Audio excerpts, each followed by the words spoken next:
The reality of what's happening around this country, in Florida, everywhere, is that these storms are more frequent and they're more violent.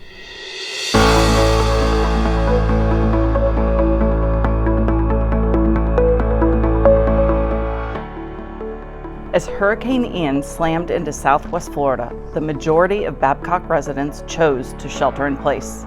The resilient design of our town was about to be tested. Despite massive devastation in surrounding communities, damage here was minimal. We never lost power, we never lost internet, we never lost water. And many are saying that we were lucky, but luck had nothing to do with it. Sid Kitson's initial vision for this community incorporated storm safety and resiliency by design. At Babcock Ranch, resilience starts with location, away from the coast and on high ground. We knew we'd be safe from the storm surge, but that still doesn't keep you safe from wind and from flooding and from the rains. So that led to part two, which is, okay, how do we make it truly resilient? This area here you can see. Civil engineer Amy Wicks and the rest of the planning team turned to Mother Nature for guidance. The team studied aerial photographs and maps going back to the 1940s to identify natural flowways, which then drove the layout of the town's master plan and stormwater system. So we looked at where the wetlands were, where all of the flowways were. Nature really has had it right all along. If you're not going to fight nature, you're going to work with nature. Your systems overall are going to work a little bit better, and that's really what we tried to aim for. We didn't come in clear-cut Babcock Ranch. We built around all these beautiful wetland areas. And guess what?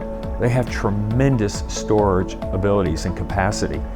So when it rains, not only does the water go down these natural flowways, but then you have the ability to store water in the wetlands, which has been done for centuries, since the beginning of time. Engineered bioswales and rain gardens were added to mimic nature. They store and purify surface water, complementing the unique system of interconnected lakes and ponds at Babcock Ranch. Typically what you'll see is you'll have one connection from the road to a pond, or one connection from a pond to another pond. All of that has a lot of redundancy through the system, and it's interconnected through several different outlets. So what will happen as you get one starts to stack up, that water is able to go a different way and stack somewhere else instead.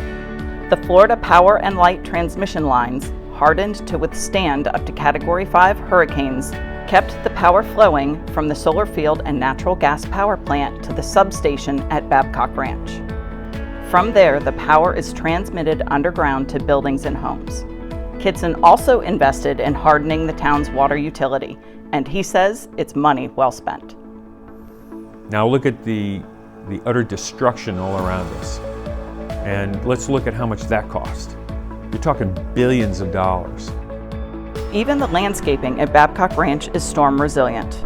The team looked at existing vegetation capable of withstanding the Southwest Florida storm cycle and used that to develop the plant palette. And like the rest of Florida, Babcock Ranch benefits from strong building codes.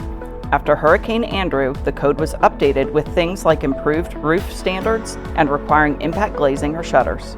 Based on the code wind load maps, structures here must be built to withstand winds up to 160 miles per hour.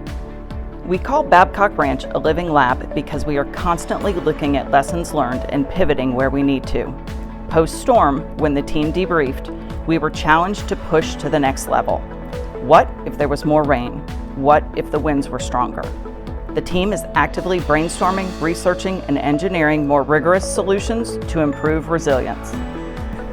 And when you talk about life and safety, one life lost is too many because you didn't do it the right way. And we're not going to allow that to happen here at Babcock Ranch.